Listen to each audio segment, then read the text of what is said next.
Buenas tardes, padre. Buenas. Ya está. Listo, estamos grabando. Comenzamos. En el nombre del Padre, del Hijo y del Espíritu Santo. Amén. Dios te salve María, llena eres de gracia, el Señor es contigo. Bendita tú eres entre todas las mujeres y bendito es el fruto de tu vientre, Jesús.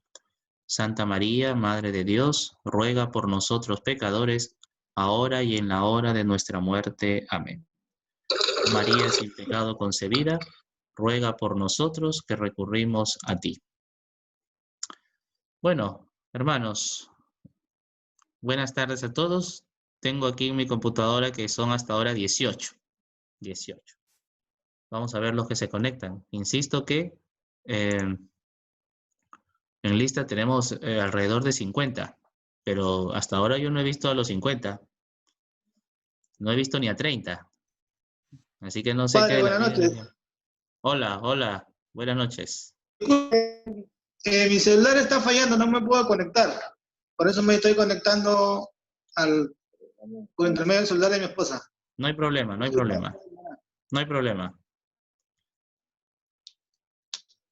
Gracias. Bueno, vamos a continuar entonces con el tema de la vez pasada. Habíamos empezado el tema sobre la Virgen María, pero no había alcanzado el tiempo para terminarlo. Entonces espero que ahora lo podamos terminar.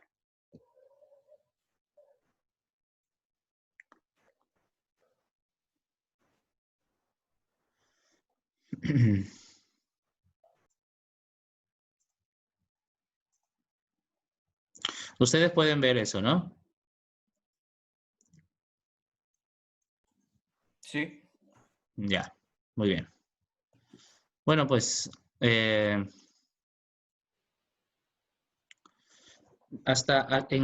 toda la primera parte, de la charla, ¿no? El domingo pasado, vimos cómo la Biblia, sobre todo los evangelios, nos hablaban de la Virgen María, ¿no? Y tratamos de sacar algunas características de ella basándonos en el dato bíblico. Y así, recuerdo yo que analizamos, por ejemplo, el relato de la Anunciación, el relato de la visitación, ¿no? Cuando María fue al templo para purificarse y presentar a su hijo, el momento en que el niño se pierde y es encontrado en el templo, luego cómo María está al pie de la cruz de Jesús, y por último, cómo María aparece con la comunidad de los apóstoles el día de Pentecostés. Eso es lo que la Biblia nos dice de María. Pero ahora vamos a entrar en una nueva parte del tema de María. Ya no es lo que la Biblia nos dice de María, sino ahora lo que la Iglesia nos dice de María. ¿Ya? Fíjense la diferencia. Una cosa es lo que la Biblia nos dice y otra cosa es lo que la Iglesia luego nos va a decir sobre María. Ahora, obviamente, lo que la Iglesia nos dice sobre la Virgen María está en relación con el dato de la Biblia que hemos visto. Porque la Iglesia no se va a inventar cosas sobre María, ¿verdad? La Iglesia no se va a inventar. Lo que la Iglesia dice sobre la Virgen María lo saca de la Biblia, y sobre las cosas que saca de la Biblia lo va reflexionando. Y producto de esa reflexión a lo largo del tiempo va saliendo lo que la Iglesia cree acerca de la Virgen María. Y eso es lo que vamos a ver ahora. ¿Qué es lo que la Iglesia cree? ¿Ya? ¿Qué es lo que la Iglesia cree de María? Por eso se llama este apartado María en la fe de la Iglesia. ¿De acuerdo? Dice aquí, con el paso del tiempo la Iglesia ha reflexionado sobre el papel de María en el plan salvador de Dios, sobre sus virtudes, atributos y sobre las consecuencias de su fe y obediencia de Dios, ¿no? Y producto de estas reflexiones, repito, las reflexiones, María, la Iglesia las hace sacando datos de la Biblia. Y sobre esos datos de la Biblia luego se pone a reflexionar. ¿Ya? Y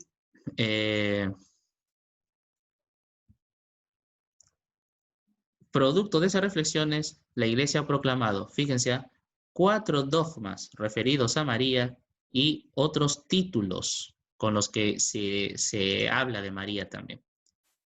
¿Ya? Nosotros vamos a ver ¿Cuáles son esos dogmas? O sea, lo que la Iglesia cree sobre María y los títulos con los que la Iglesia llama a María. Entonces acá dice, mira, fíjense aquí, la Iglesia ha proclamado 4 dogmas marianos, ¿ya? Y otros títulos marianos, ¿no? Los dogmas sobre la Virgen María son 4. Son la maternidad divina, o sea, María, Madre de Dios, la Inmaculada Concepción, la virginidad perpetua y la Asunción. Yo estoy seguro que todos ustedes en algún momento han escuchado hablar de ellos, ¿no? Y los títulos marianos, entre otros, porque hay más, ¿no? Hay más. Por lo menos vamos a hablar aquí sobre María corredentora, así le llama la iglesia, María es corredentora, vamos a ver qué significa eso. María medianera o intercesora, que es lo mismo, ¿no? Vamos a ver qué significa eso. María Madre de la Iglesia, que hace poco hemos celebrado la fiesta de María Madre de la Iglesia. Y bueno, podríamos hablar de otros, pero por cuestión de tiempo vamos a dejarlo allí, ¿no? María Reina, ¿no? María Madre de los Apóstoles, María Discípula. Hay un montón de títulos con que se puede hablar de la Virgen María, pero por ahora vamos a dejarlo en estos de aquí. Empecemos entonces por los dogmas, ¿ya? Por los dogmas. ¿Qué es lo que... El primer dogma, ¿qué es lo que dice? El primer dogma mariano es aquel que se llama la maternidad divina. Maternidad divina. Ya por el simple nombre, uno puede deducir de qué se trata este dogma. Maternidad divina. Maternidad viene de madre. Divino viene de Dios, ¿verdad? Entonces, ¿qué es lo que dice el dogma de la maternidad divina? Pues que María es madre de Dios. Ese es el primer dato de fe sobre la Virgen María. Y es importantísimo, importantísimo. María es madre de Dios, es decir, el niño que ella llevó en su vientre era verdaderamente Dios, Jesucristo, ¿verdad? Jesucristo es Dios. Eso es lo que proclama este dogma. Es importante, déjenme decirles que no siempre la Iglesia le había dicho a María Madre de Dios. No siempre. Sobre todo en los primeros siglos, cuando las cosas de la Iglesia todavía no estaban muy claras, que digamos, o sea, me refiero a la doctrina y estas cosas, no estaban muy claras,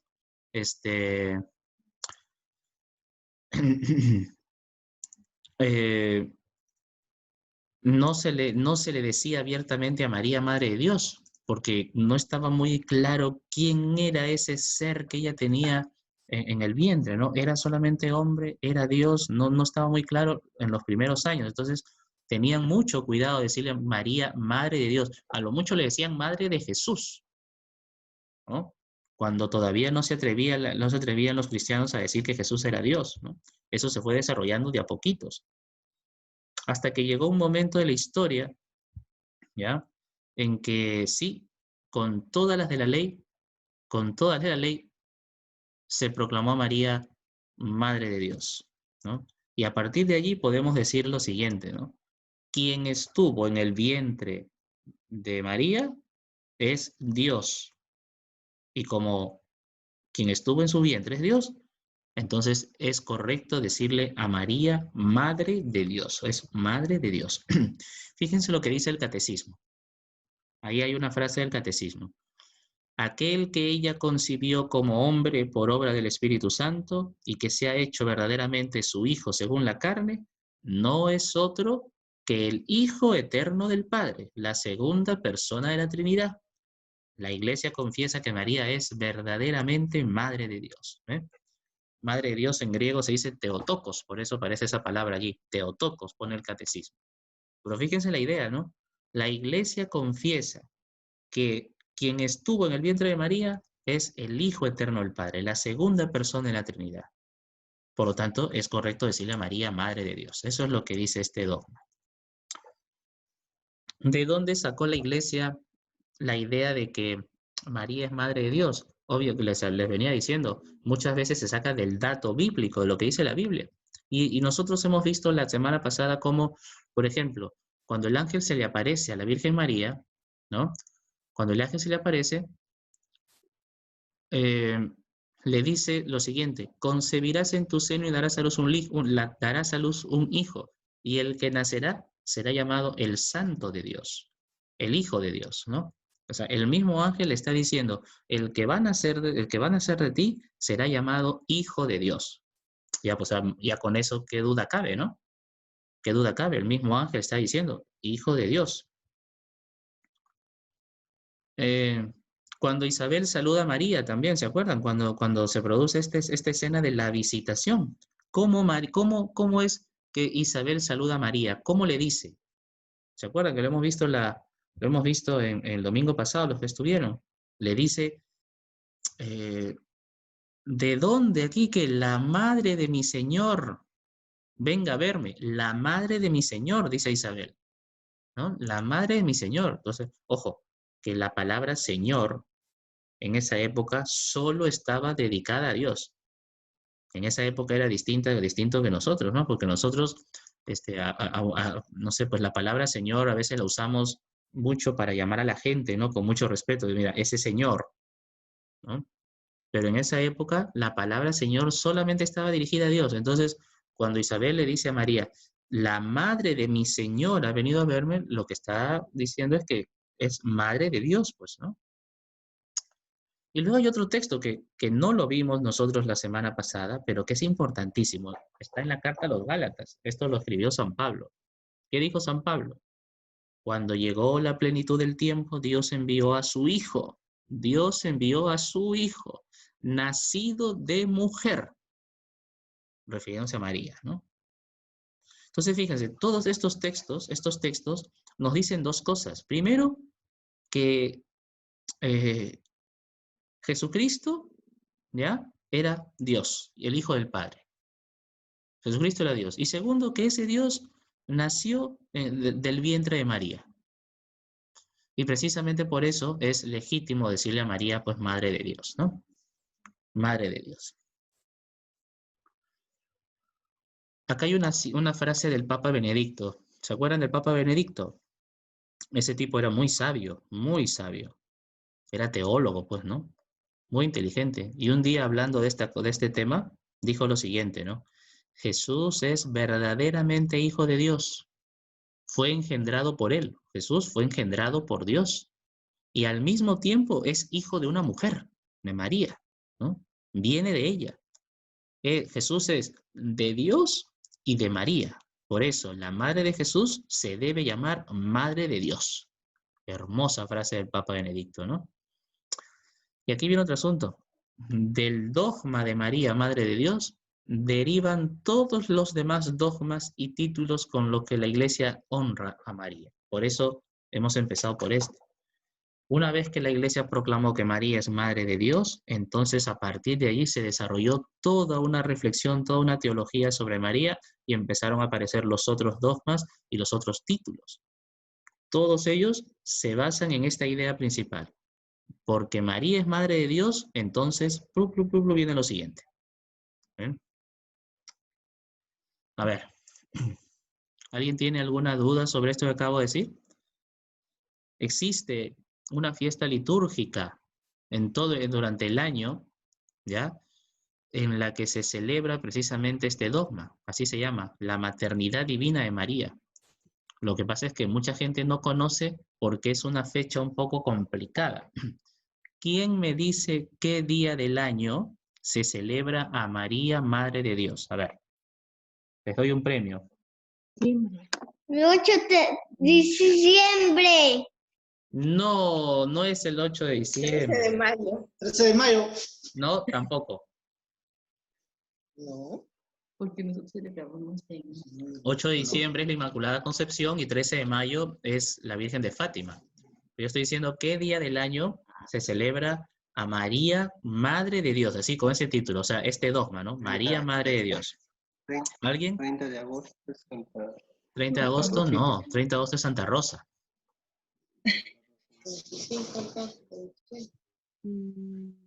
¿Ven? Yo le decía, casi nadie sabe porque es una fecha muy complicada. ¿Saben cuándo es la fiesta de María, Madre de Dios? Que por cierto, 11 de es octubre. fiesta, no, No. es fiesta de guardar, es fiesta de guardar, o sea, debería ser, ¿se acuerdan cuando hemos visto el tema de los mandamientos? Fiesta de guardar significa que hay obligación de ir a misa, pero no sé, pues la gente no conoce, la gente no sabe. Ese día los templos están vacíos, porque es un día complicado. Aquí se los El digo. 1 de enero. El primer, ¿quién lo dijo? ¿Quién lo dijo? Yo, Patricia. Patricia, muy bien, Patricia. ¿Lo has buscado en el internet o te lo sabías?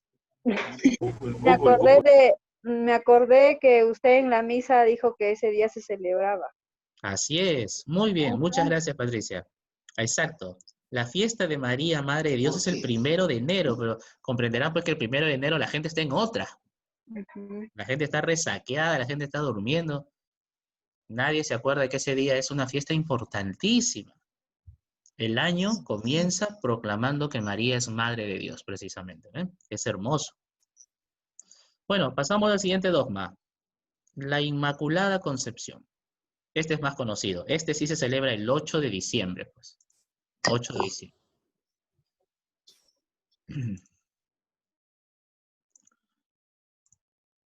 ¿Qué dice el dogma de Inmaculada? Inmaculada. Esa frase significa sin mancha. Inmaculus. En latín, maculus significa mancha, suciedad, pecado, ¡Santa! ¿no? Este dogma de la Inmaculada afirma que en vistas, esto es importante, ¿eh? En vistas a su futura maternidad divina, María fue preservada por Dios de toda mancha de pecado original desde su concepción. Desde su concepción. Lo explico, miren, lo explico. Es como que Dios ya sabía que María iba a ser la madre de su hijo. Dios ya sabía que María iba a ser la madre de su hijo, ¿no? Por eso dice, en vistas a su futura maternidad divina. Dios ya lo sabía, ¿no?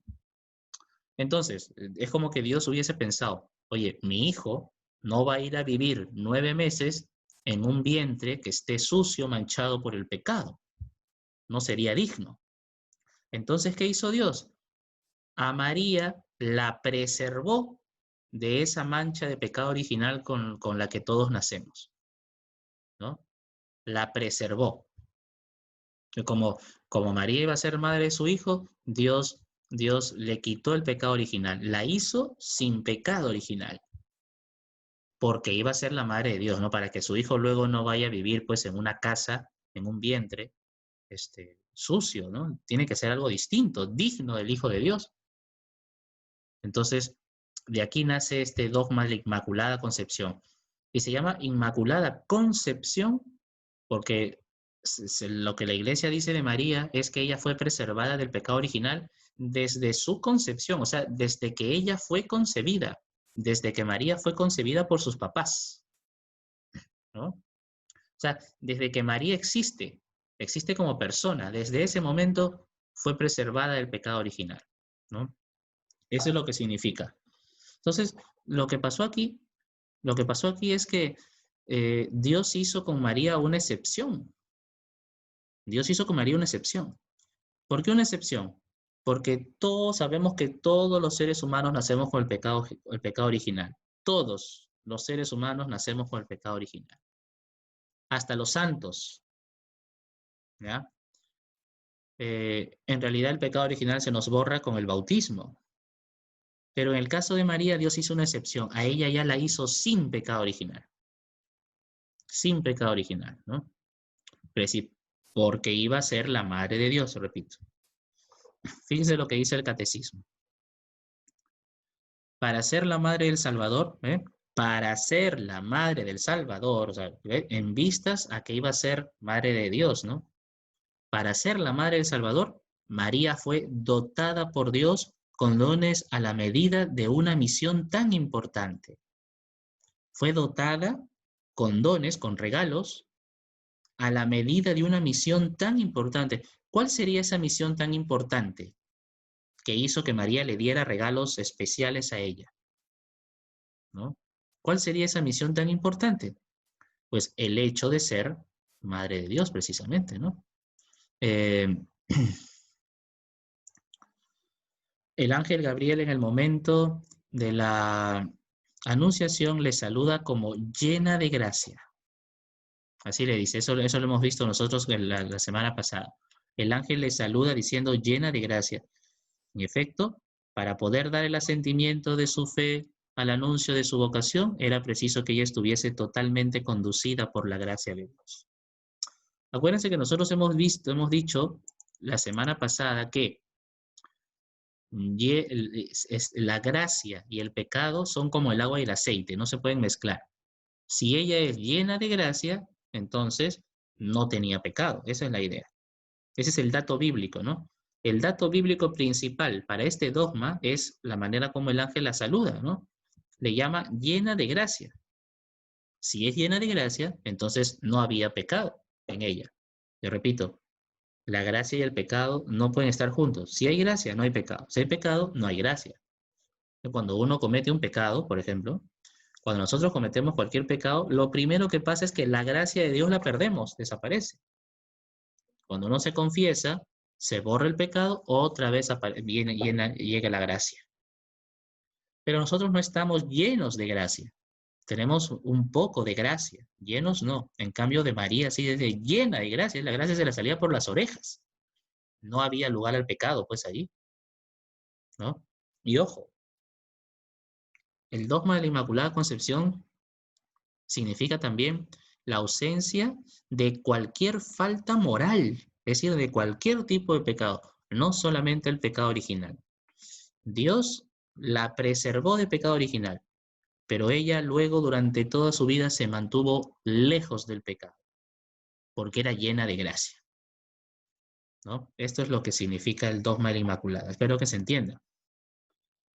Y aquí hay una frase, un parrafito, que a mí me parece importante, por eso lo he puesto, aunque es un poquito complicado explicar, pero es importante. Fíjense lo que dice. Esta ausencia del pecado original fue causado por los méritos salvadores que Cristo alcanzaría mediante su muerte redentora. Es decir, María fue también redimida por Cristo, pero por preservación. A ver, yo lo explico de la siguiente manera porque esta frase es complicadita. ¿Quién es el único que puede quitarnos los pecados? ¿Quién es el único que nos ha quitado los pecados? Jesús. Jesús, muy bien. Jesús, con su muerte en la cruz, nos libró de los pecados. Entonces, todos los seres humanos, todos los seres humanos, incluso los que vivieron antes de Jesús, se vieron libres de su pecado por la muerte de Jesús en la cruz. ¿Ya? Si nosotros decimos que María no tuvo pecado y estuvo libre del pecado original, también tendría que ser por la muerte de Jesús en la cruz. Pero aquí alguno se puede preguntar, oye, pero si hemos dicho que María fue concebida sin pecado original y Jesús murió en la cruz después, años después, ¿cómo es que María fue preservada del pecado original por la muerte de Jesús en la cruz? Y eso fue después. No sé si me explico. Primero María fue concebida sin pecado original, luego María salió encinta de Jesús, luego Jesús murió en la cruz. Y ahí vino el perdón de los pecados, la liberación de los pecados.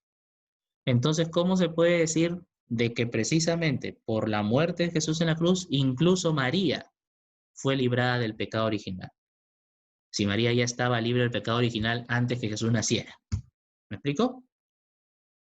¿Se entiende más o menos el razonamiento? Sí, padre. Muy Sí, bien. padre. Pues la respuesta que da la Iglesia, ¿ya? Es lo siguiente, ¿no? Jesús nos puede librar del pecado de dos maneras, ¿ya? Por preservación y por curación. ¿Y cómo es esto? Pues mira, es muy fácil. Ahora que estamos con esto del virus, hay dos maneras de protegerse del virus. O te hacen una vacuna, ¿no? Te vacunan y de esa manera previenen, te preservan de la enfermedad, o una vez que te enfermas, te curan la enfermedad. ¿Ven? Son dos maneras. Cuando a mí me da una gripe, yo tengo dos maneras de combatirla. Me puedo poner una vacuna para que la gripe no me dé Y de esta manera estoy como preservado, ¿no? O, si ya me da la gripe, puedo tomar pastillas para que me curen la gripe una vez que ya me enfermé. Pues con el pecado pasa lo mismo. Hay dos maneras de estar libres del pecado. Una es, una vez que uno comete el pecado, yo pido perdón y me sanan del pecado. Eso sucede con todas las personas, pero con María hubo una excepción. María fue librada del pecado de la primera forma, es decir, preservada. Es como si le hubiesen puesto la vacuna contra el pecado, ¿no? La vacuna contra el pecado. Entonces, ella ya fue preservada del pecado, pero también por Jesús en la cruz, solo que como con Jesús, pues el tiempo no importa, da lo mismo que María haya vivido antes, haya vivido después. Los méritos de Jesús en la cruz le alcanzan también a ella. Ella fue librada del pecado por preservación, estuvo preservada. El resto de personas nos libramos del pecado porque somos curadas por Jesús en la cruz. Bueno, espero que se haya entendido. Estas cosas nos enseñan a nosotros cuando estudiamos teología, los sacerdotes.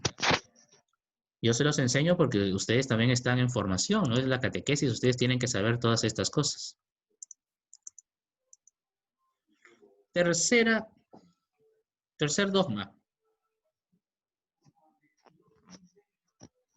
Tercer dogma. El dogma se llama la virginidad perpetua. Virginidad perpetua. Todo el mundo sabe qué significa virginidad, ¿verdad? No hace falta que explique yo acá qué significa virginidad. Bueno, ¿qué dice este tercer dogma? Pues afirma que Jesús fue concebido de manera virginal. ¿Qué quiere decir que Jesús fue concebido de manera virginal? Pues que no hubo participación del varón, en este caso de José, ¿no? Okay. Jesús fue concebido de manera virginal. Según el plan de Dios, la Virgen concebiría a Jesús por acción del Espíritu Santo, por lo que mantiene su virginidad, porque no hubo concurso del varón, digamos así, ¿no? Entonces, el dogma de la virginidad perpetua significa que Jesús fue concebido de manera virginal. Y esto lo sabemos porque el ángel cuando la saluda a María le dice pues que es el Espíritu Santo el que va a hacer que quede encinta, ¿verdad? Bueno, pero a la vez este dogma significa otra cosa, miren. Este dogma afirma también que María permaneció virgen durante y después del parto, de forma que incluye la integridad personal y excluye las relaciones conyugales con José. Entonces, fíjense, para redondear, este dogma dice lo siguiente: María fue virgen antes, durante y después del parto. Eso es lo que dice este dogma del parto de Jesús, ¿no? Ahora, mucha gente cuando toca hablar del dogma de la virginidad, ¿ya? Suele tener ciertos reparos, porque uno se pregunta, ¿cómo una mujer puede seguir siendo virgen durante y después del parto? Porque la biología, digamos así, la biología de una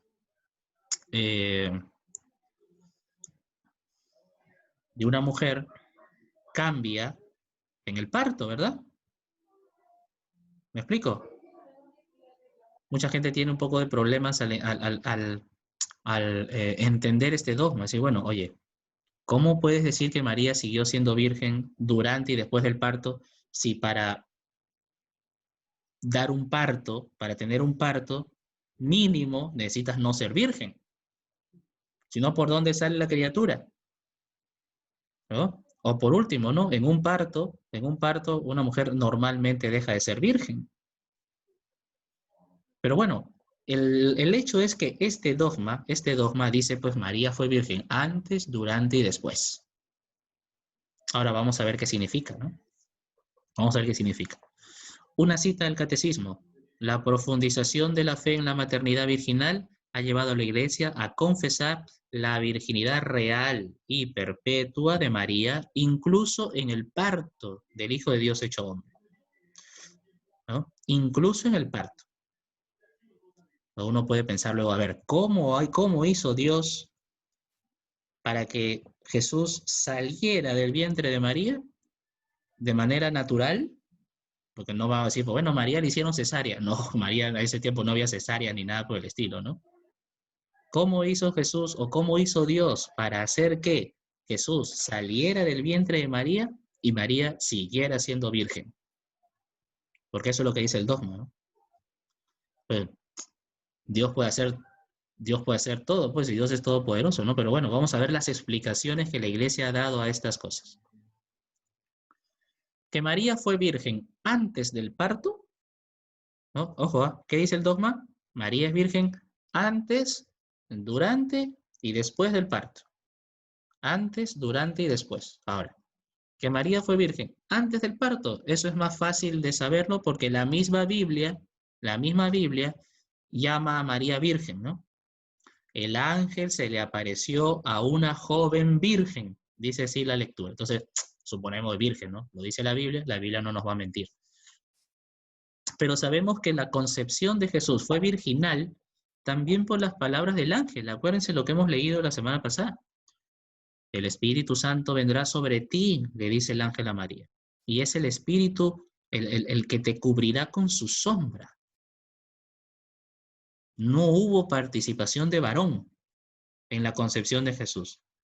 No es que María se unió con José y concibieron a Jesús. No, no, no. Las palabras de la Biblia son claras. El Espíritu Santo vendrá sobre ti. Y el poder del Altísimo, el Altísimo, una manera de hablar de Dios, ¿no? Te cubrirá con su sombra. Junto con eso, en el Evangelio de San Mateo, también el ángel se le aparece a José, al esposo, ¿no?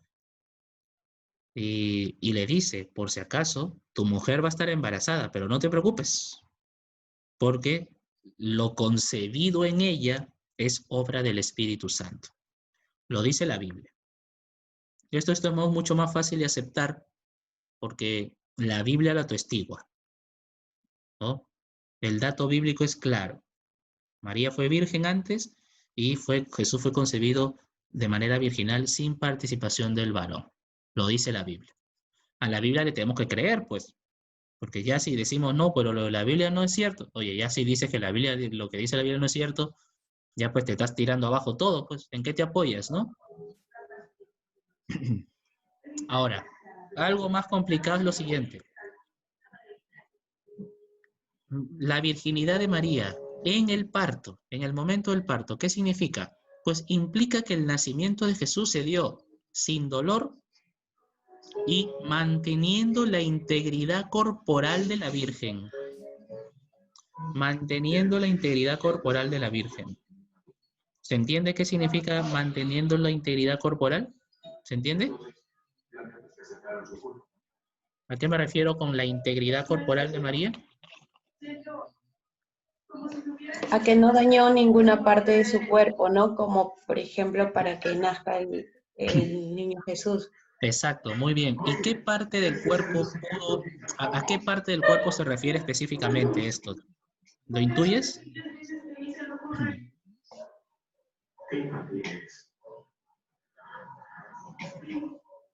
Cuando una mujer deja de ser virgen, ¿qué parte del cuerpo es la que se afecta, la que se rompe? Su vagina, ¿no? Su himen, como se dice. Exacto, el himen.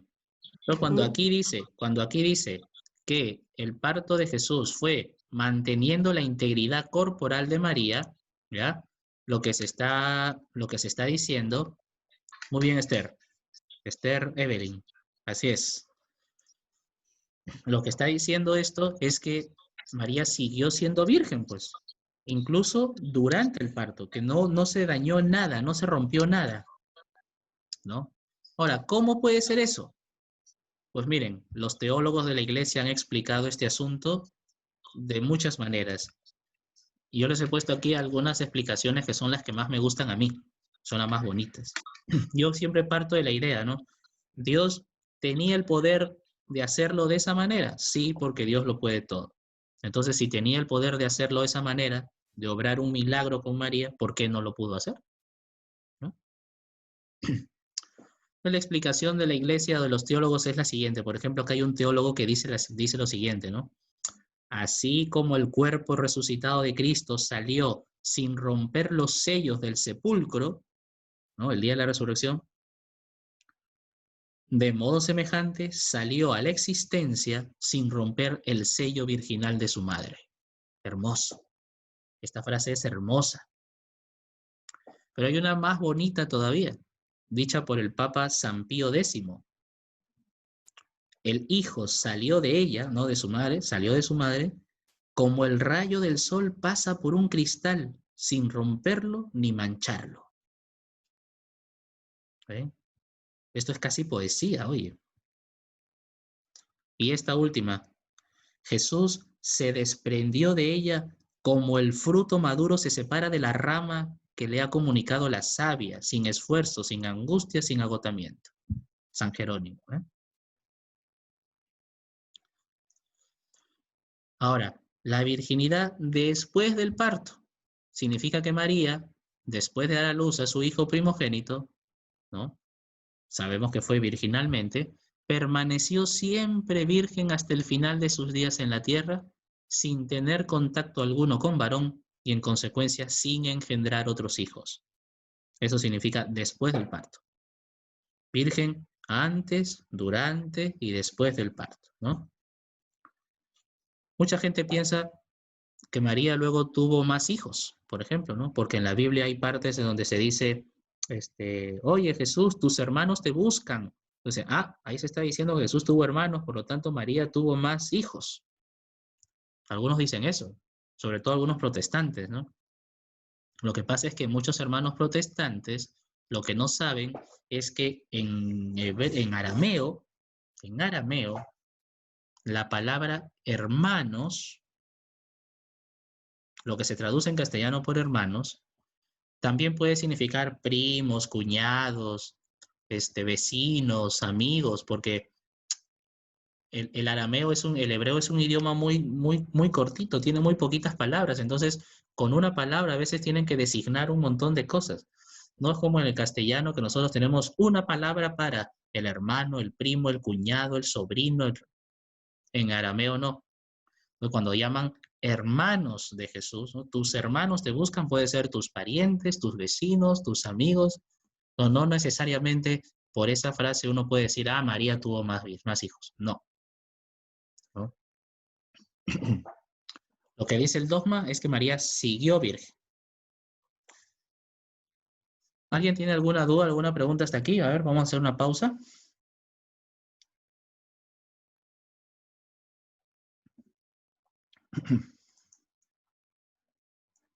¿Alguna duda, alguna pregunta?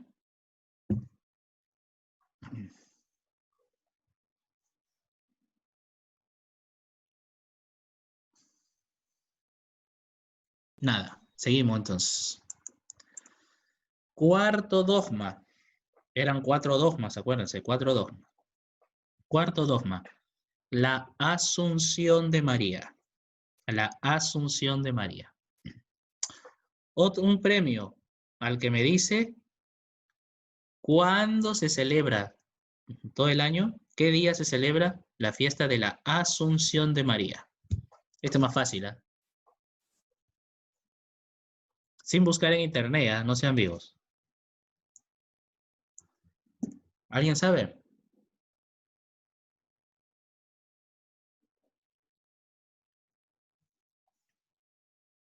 ¿Nadie?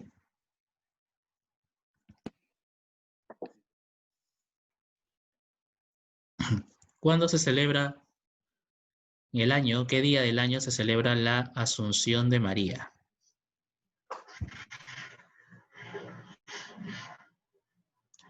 Bueno, ya, pues busquen en internet, pues ya no importa, ya. A ver.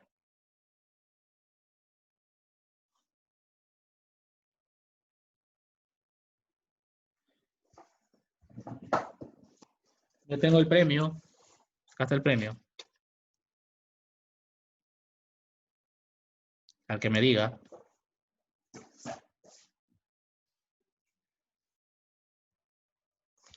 A la 1. 15 de agosto. Ajá, muy bien. Te ganaste tu premio. Ahora el asunto es cómo te lo hago llegar. Bueno, cuando acabe la cuarentena será. 15 de agosto. 15 de agosto, fiesta de la Asunción. ¿Qué significa la Asunción de María? Este dogma significa que María, cumplida la etapa de su vida terrena, dice esto, ¿ya? Cumplida la etapa terrena de su vida, subió en cuerpo y alma al cielo. Eso significa. Oye, María subió en cuerpo y alma al cielo. ya no, ya. ¿Y qué significa que María subió en cuerpo y alma al cielo? Significa que María está en el cielo, ¿no? María está, la misma persona de María, ¿no? Cuerpo y alma, o sea, María completa, cuerpo y alma, ya está en el cielo. Hago la aclaración porque, fíjense, cuando una persona muere, normalmente cuando nosotros morimos, nuestro cuerpo lo entierran o lo creman. Sin embargo, nuestra alma es la que va peregrinando hasta encontrarse con Dios en el cielo. Ya llegará el día de la resurrección en que nuestro cuerpo resucite, se vuelva a juntar con el alma y juntos, la persona completa otra vez, entre a Dios, al cielo con Dios, ¿no? Eso pasa con todos. Pero con María se hizo otra excepción. Acá se nos está diciendo que ella está en el cielo ya en cuerpo y alma. O sea, no solamente su alma se encontró con Dios, sino también su cuerpo. María completita, la persona completa. Lo que quiere decir, pues, que no es que a María, pues, la enterraron, ¿no? Que está su cuerpo por ahí. No, no está en ningún lado. ¿Dónde está su cuerpo? Pues, donde está su alma. ¿Y dónde está su alma? En el cielo. Eso es lo que quiere decir la Asunción. ¿De acuerdo? Repito, fíjese la diferencia, ¿eh? Cuando yo me muera, mi cuerpo va a estar por ahí tirado. Mi cuerpo. Si alguien quiere verme, tendrá que ir al cementerio. Porque ahí va a estar mi cuerpo. Mi alma, espero que esté con Dios. En el caso de María, su cuerpo y su alma. Esa es la Asunción.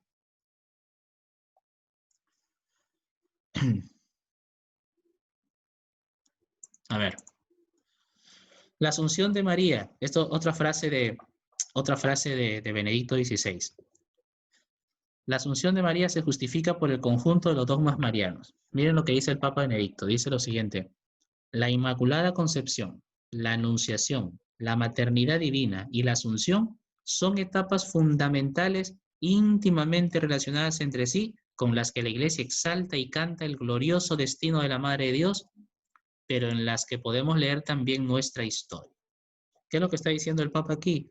Está diciendo lo siguiente, que María fue asunta al cielo porque fue concebida sin pecado, porque fue Madre de Dios y porque se mantuvo virgen. Es como la consecuencia de los otros dogmas, ¿no? Están todo muy unido. Si María, en vistas a que iba a ser Madre de Dios, fue preservada del pecado original, Inmaculada Concepción, y se mantuvo toda su vida lejos del pecado, virginidad perpetua, es lógico que al final de su vida no experimente las consecuencias del pecado, que es la corrupción del cuerpo. Entonces ella, como que otra excepción, ¿no? Otro regalo de Dios. Tú no te vas a ti no te vamos a enterrar, tu cuerpo no se va a descomponer, tu cuerpo no se lo van a comer los gusanos, no, porque tú has sido madre del Hijo de Dios. Entonces, apenas murió, cuerpo y alma al cielo. ¿Eh? Es bonito esto, es bonito. Es muy bonito saber que María está en el cielo completita. Los santos, por ejemplo, ¿qué es la diferencia entre María y los santos? Porque hay santos, ¿no? Pues San Martín, Santa Rosa, pero San Martín, Santa Rosa, a ellos se les ha enterrado. De hecho, si ustedes van, por ejemplo, a la catedral, perdón, a la catedral no, al convento de Santo Domingo, en Lima, ¿no? Convento de Santo Domingo, tú ves ahí el cráneo de Santa Rosa, el cráneo de San Martín. Entonces quiere decir que su cuerpo, el cuerpo de ellos no está en el cielo. Su cuerpo está ahí, si tú lo puedes ver, están sus restos allí. Por más santos que sean, ellos han sido enterrados, su cuerpo está aquí todavía. Lo que está en el cielo es su alma. En cambio, con María no. María es cuerpo y alma. ¿Ven? Es un privilegio que tuvo ella. ¿Listo entonces? ¿Los 4 dogmas? Vamos a hacer un repasito. Un repasito. 4 dogmas. El primero de todos, el primero que se proclamó, María es madre de Dios. El hijo de María es Dios, legítimo. ¿Ya? Segundo dogma, la Inmaculada Concepción. María fue preservada del pecado original porque iba a ser madre de Dios. Tercer dogma, virginidad perpetua. ¿Qué significa? María fue virgen antes, durante y después del parto. Y cuarto dogma, la asunción de María. María fue llevada en cuerpo y alma al cielo, terminada su vida terrena. Ahora vamos a ver unos títulos. Títulos. Los títulos son como apodos que la iglesia le pone a María, pero apodos no en plan de burla, ¿no? Sino apodos como elogiándola, ¿no? Resaltando una cualidad de ella. El primer apodo, el primer título, María corredentora. Corredentora. Corredentora. Y hay dos. Esa palabra está formada por un prefijo, el prefijo co, y la palabra redentora, ¿no? ¿Qué significa esto? Pues, ¿no? Con este título se reconoce la cooperación activa que tuvo María en el plan salvador de la humanidad. Esto es lo que significa corredentora. Sabemos que Dios tenía un plan para salvar al mundo, para salvarlo del pecado. Dios tenía un plan salvador.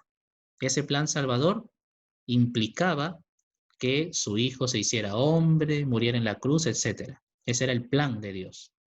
Ahora, ¿cuál fue el papel de María? Pues que ayudó a que se realizara el plan de Dios. Imagínense cómo no habrá ayudado que el Hijo de Dios se encarnó, entró al mundo gracias a ella, porque ella le dijo que sí al ángel. Y fue la que se encargó de cuidar al Hijo de Dios, de formarlo para que luego el Hijo de Dios pueda cumplir su misión, ¿no? Entonces, claro, María tuvo una cooperación con Dios. Cooperación con el plan salvador. Imagínense que María le hubiese dicho que no al ángel. El plan de Dios se frustraba, ¿no? Bueno, pues de eso trata este título, ¿no? Padre, disculpe. Dime, hija, dime. ¿Y si María hubiera rechazado, qué hubieran hecho? ¿Hubieran buscado a otra mujer?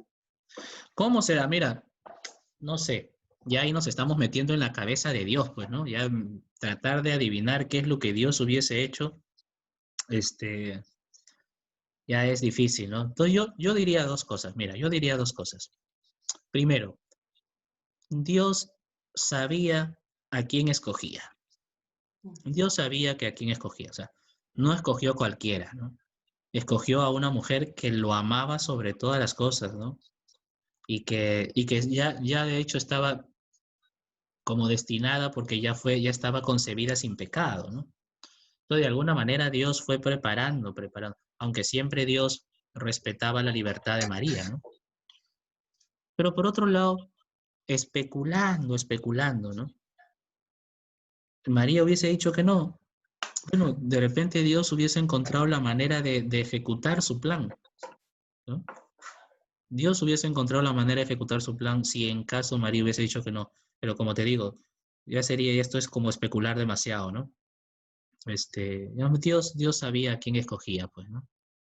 Dios sabía a quién escogía. Bueno, es precisamente la íntima colaboración de María a la obra de su Hijo, la íntima colaboración de María a la obra de su Hijo, ¿ya? Lo que posibilita hablar de su participación en la obra redentora de su Hijo, ¿no? Es ayudante de Jesús en la redención, en la salvación. Eso significa corredentora, ¿no? Ayudante de Jesús. Ojo, Ojo, lo aclaro. El único redentor es Jesús. María fue su ayudante, ¿no? María fue su ayudante. Otro título, medianera. Medianera significa intercesora. Intercesora, ¿no? ¿Qué significa esto? Pues miren, este título implica que María, una vez glorificada en el cielo, sigue ejerciendo su labor corredentora en favor de la iglesia, esta vez a través de una mediación subordinada a su Hijo, ¿no? Es decir, ya que María colaboró con Jesús en su plan, en su obra salvadora, una vez que está en el cielo, sigue ayudando a Jesús a salvar a la gente. Eso quiere decir, desde el cielo, María sigue ayudando a Jesús a salvar personas. Esta vez lo hace a través de la intercesión, ¿no? Intercesión. Entonces, gracias a que María es medianera o es intercesora, nosotros podemos un día dirigirnos a ella y decirle, por favor, Virgencita, pídele a Dios que me cure, pídele a Dios que me sane, pídele a Dios que me ayude con esto, pídele a Dios que me proteja. ¿Ves? Estamos usando a María como mediadora, ¿no? Intercesora para que Dios o Jesús nos ayude en algo, ¿no? Eso es lo que significa mediadora. ¿Eh? Media, intercede. Por último, María, Madre de la Iglesia. Este es otro título, Madre de la Iglesia, ¿no? Ustedes se acordarán ese momento en que Jesús le dice, Jesús estaba en la cruz muriendo, y abajo de la cruz estaba María con el discípulo amado. Jesús le dice al discípulo amado, he ahí a tu madre. ¿No? O sea, Jesús le da al discípulo amado a su mamá. Y dice en la lectura, el discípulo se la llevó a su casa. O sea, desde ese momento, Jesús da a María como madre de la iglesia, ¿no? En ese discípulo está representado todos los discípulos. Con este título entonces se proclama a María no solo como madre de Jesús, sino también madre de toda la comunidad de discípulos de Jesús. ¿Cómo se llama la comunidad de discípulos de Jesús? Se le llama iglesia, ¿no? Madre de la iglesia, ¿no? Un documento del Vaticano, del Concilio Vaticano II dice lo siguiente, ¿no? Se la reconoce y se le venera como Madre de Dios y del Redentor. Más aún, es verdadera amante de los miembros de Cristo, la iglesia, ¿no? Porque colaboró con su amor a que naciera en la iglesia los creyentes, miembros de aquella cabeza, ¿eh? Bueno, para terminar, hermanos, amigos, unas palabritas sobre el culto a la Virgen María, para no confundirnos. Mucha gente se confunde con la Virgen María y piensa que la Virgen María es Dios, por ejemplo, como si fuera Dios. Y el culto que le rinden a María es casi como el culto que se le rinde a Dios. Y eso es un error. Porque María no es Dios, María fue un ser humano, como nosotros, que tuvo ciertos regalos de Dios, pero Dios no es. Entonces, el culto a la Virgen María tiene que ser distinto al culto que le tributamos a Dios, ¿verdad? No puede ser lo mismo. No podemos poner a María al mismo nivel al mismo nivel de Dios, ¿no? Puede estar cerca, porque fue su madre, pero no al mismo nivel, pues, ¿no? Definitivamente. Entonces, miren, aquí he encontrado un párrafo del Catecismo que nos puede ayudar a entender esto. Dice lo siguiente. La Santísima Virgen es honrada con razón por la Iglesia con un culto especial. Un culto especial. Este culto, aunque del todo singular, es esencialmente diferente del culto de adoración que se da al Verbo, al Padre y al Espíritu Santo. Diferente, ¿no? Es lo primero que tenemos que tener en cuenta. Al Padre, al Hijo, al Espíritu Santo, que es la Trinidad, ¿no? Dios, se le adora. Al Dios se le adora. A María no se le adora, porque no es Dios. A María se le venera. Es otra palabrita distinta. Adorar significa humillarse ante alguien que se reconoce como Dios. Humillarse. Venerar no significa humillarse. Venerar significa te tengo respeto. Te quiero, te estimo, te respeto. Es distinto. No sé si captan la diferencia, ¿no? ¿A quién se le adora? Solo a Dios, ¿no? ¿A la Virgen se le adora? No, porque no es Dios. A la Virgen se le venera. ¿Y qué significa venerar? Pues que le tenemos mucho cariño, que le tenemos mucho respeto, que tratamos de imitarla, pero no se le adora, ¿no? Entonces, esto es el culto, ¿no? Un culto, una expresión del culto a la Virgen María son, por ejemplo, el rezo del rosario, ¿no? Una expresión de cariño a la Virgen, ¿no? El culto a la Virgen se puede expresar a través del rezo del rosario o a través de la promoción, de la divulgación de las advocaciones marianas, ¿no? Advocaciones marianas. ¿Qué advocaciones marianas ustedes conocen? Virgen de Guadalupe, Virgen de Lourdes, Virgen de Fátima, la Virgen de la Medalla Milagrosa, la Virgen de Chapi. Juan Duf, hay un montón, ¿no? Advocaciones, ¿no? Pues la veneración a estas advocaciones es un culto debido, correcto, a la Virgen María, pero no confundir, no es Dios, no es Dios. A Dios se le adora. Padre, Dime. una consulta, padre. De las vírgenes, en este caso, por ejemplo, Virgen de Fátima, Lourdes, la Virgen de Guadalupe, ellas son las que como que se han presentado o han dado su manifestación. Las demás, o sea, en Muy este buena caso, pregunta. Virgen de Chapi.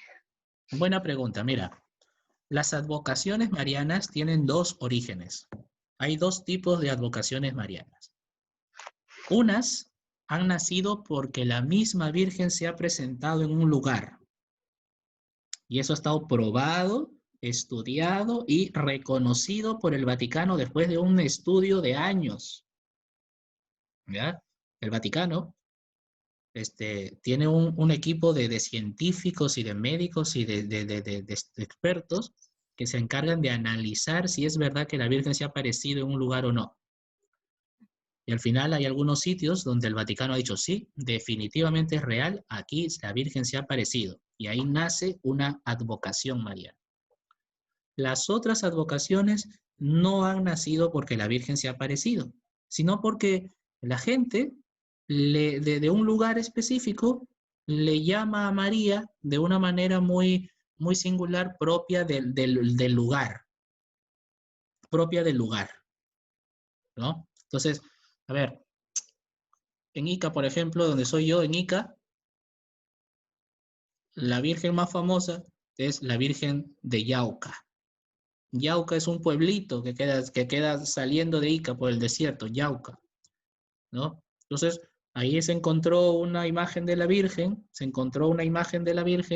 y ahí se le hizo su templito, su capillita, y como el lugar se llamaba Yauca, es la Virgen de Yauca. Pero ahí la Virgen no se apareció, sino que la gente le puso ese nombre porque era el nombre del lugar, ¿no? Cuando yo estuve en Argentina viviendo un tiempo, ahí en Argentina, por ejemplo, el santuario mariano más famoso es la Virgen de Luján. Una basílica inmensa, alta. Yo miraba hacia arriba, y no terminaba de mirar lo inmenso que es esa basílica, ¿no? ¿De dónde nació esa advocación? Igualito, porque encontraron una imagen de la Virgen, le hicieron un templo y ese templo fue luego creciendo hasta convertirse en una basílica. Ese lugar se llamaba Luján. Pues no es que la Virgen se haya aparecido, sino que así la empezaron a llamar por el nombre del lugar, la Virgen de Luján. Entonces son dos tipos, ¿no? A veces la Virgen se apareció, entonces tomó el nombre del lugar donde la Virgen se apareció. Y a veces la gente le puso el nombre del lugar, ¿no? Por considerarla más cercana, ¿no? Porque la Virgen es parte de nuestro pueblo, eso quiere decir, ¿no? Ahora, déjeme decirle dos cosas, o déjeme decirle una idea antes de terminar. de todas las advocaciones marianas que hay, el Vaticano solo ha aceptado que 4 apariciones han sido reales, solo 4. Entonces, hasta ahora, oficialmente, solo 4 advocaciones han nacido por verdadera aparición de la Virgen. ¿Cuáles son esas 4? Pues las más conocidas. Fátima, la Virgen de Fátima. Se apareció a estos pastorcitos, ¿no? A estos pastorcitos en Portugal. Lourdes, la Virgen de Lourdes, ¿no? Se le apareció a una monjita, Santa Bernardita, en Francia, ¿no? En Lourdes. Tercero, la Virgen de la Medalla Milagrosa. La Virgen de la Medalla Milagrosa. Se le apareció a una hija de la Caridad llamada Santa Catalina Labouré. Y cuarto, Guadalupe. Se le apareció al indio Juan Diego, ¿no? Estas son las 4 aprobadas por la Iglesia. Hay muchas otras que están en estudio, ¿no? Medjugorje, por ejemplo, que es famoso, pero hasta ahora el Vaticano no ha dado un veredicto, digamos. Bueno, ¿alguna otra pregunta? Que ya estamos en la hora. Una consulta.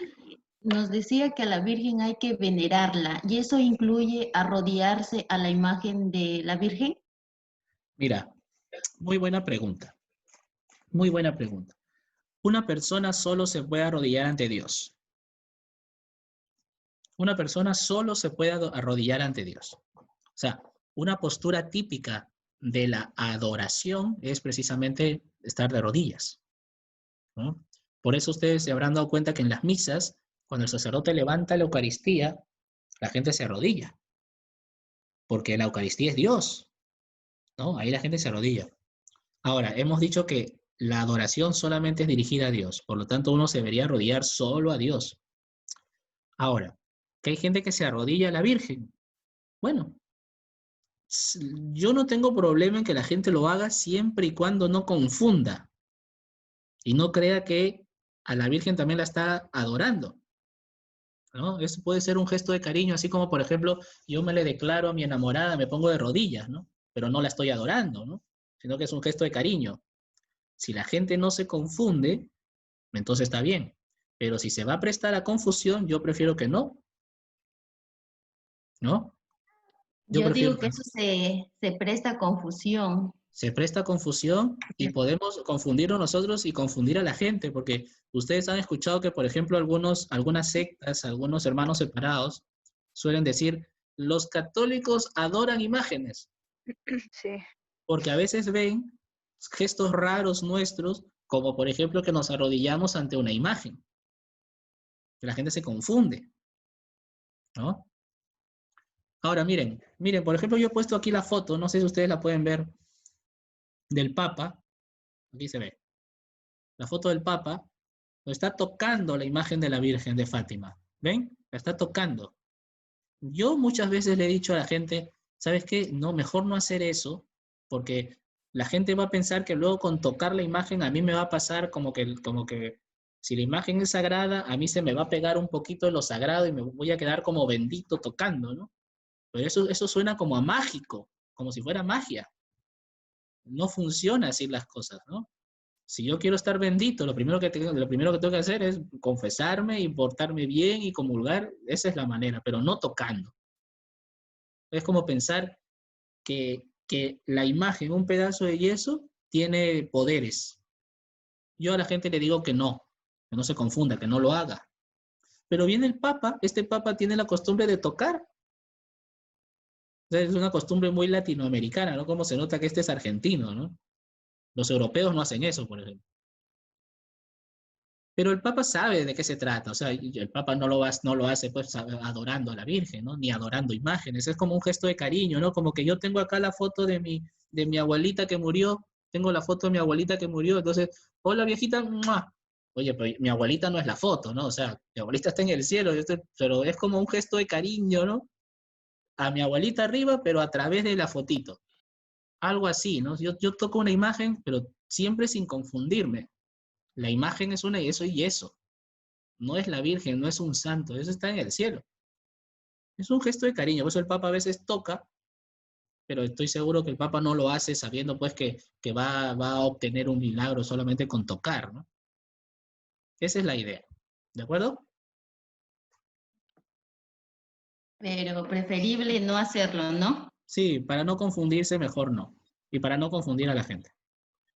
Claro, Padre. porque ¿Y mayormente el prender una vela y rezar es también adoración o No, veneración? no, no. Esa es la típica manera de venerar, por ejemplo. Esa es una manera correcta de venerar, ¿no? Una velita, rezarle. Pero ojo, ¿ah? Padre, Tú le rezas no a la imagen, sino a lo que la imagen representa. ¿Me entiendes? Dime, padre, Icate, dime. en la oración que le tenemos a Jesús, en el momento que nosotros estamos adorándolo a Él y como madre, uno también incluye en la oración, ¿verdad? Que le dice, y tú, Virgen María, que eres madre de Dios, que nos entiendes a nosotros, bueno, en mi caso, me entiendes como madre, ¿no? Que cuide y que proteja a mis hijos, ¿no? Sí, Es incluir en la oración. sí. ¿Está bien así? Sí, sí, no hay ningún problema. Está muy bonito. Bonito y perfecto. Muy bien. Esa es mi oración, o sea, yo le pido y también como sé que ella es la madre, también le digo, ¿no? En mi caso, ¿no? Que yo le digo que cuide y proteja de mis hijos, ya que ella también ha sido madre de Jesús, pues, ¿no? Y en todo el caso, como hablamos en antes de que ella, pues, alumbró a Jesús sin ningún daño, ¿no? Virginal y todo eso, entonces ¿qué más, no? ¿Qué más que pedirle a ella que nos pueda No, entender y en ese aspecto? haces bien en pedirle porque justo hace ratito acabo de decirle que la iglesia a María le llama medianera, ¿no? Es decir, intercesora. Entonces, ella Claro. está para eso, ¿no? Está muy bien, te felicito, muy bien. No pierdas esa buena Gracias, Padre. costumbre. Gracias, Padre. ¿Algo más? Muy bien, pues ténganle mucho cariño a la Virgen, ¿eh? Nuestra mamá. Tenemos una mamá en el cielo, acuérdense. Lo que nos conviene tener una mamá en el cielo. Cuando necesiten a su mamá, cuando hay momentos en la vida en que uno necesita a la mamá cerca, ¿verdad? Y a veces la mamá no está cerca, pues. Pues acudan a su mamá, la que tienen en el cielo. Uy, a mí les contaría yo mi experiencia, cuántas veces he sentido la necesidad de tener a mi mamá cerca, pero como mi mamá está lejos, me iba a la capilla, decía, a ver, Virgen, ahora tú vas a ser mi mamá, acompáñame que necesito apoyo materno. Y me ha ido bien, me ha ido bien. Les recomiendo esa práctica. Muy bien, pues, hermanos. Gracias, Gracias por padre. su atención. Falta la tarea. ¿Quieren que les sea sincero? Me olvidé de hacer la tarea. Me olvidé de preparar la tarea, ¿ya? No están con suerte, ya. Vamos a dejar esta semana sin tarea porque sinceramente me olvidé. He estado a full esta semana. ¿Ya? Entonces, descansen esta semana que no van a tener tareita. Pero de la siguiente no se me escapan. ¿Ya? Muy bien, hermanitos. Cuídense mucho y gusto en verlos, ¿eh? Ok. Cuídense. Protéjanse. Sí, Gracias, Padre. Señor les bendiga. Gracias. Señor les Gracias, bendiga. Padre. Cuídese, Adiós. padre. Gracias, Ya. Padre, gracias. Padre, cuídese, Padre. Gracias, Padre. Gracias. Buenas Adiós. Gracias, Padre. Hasta Cuídense, la Gracias a todos. próxima semana. Gracias, padre. Chao, padre. Chao a Gracias, todos. Padre. Chao, chao. Cuídese. Chao, padre.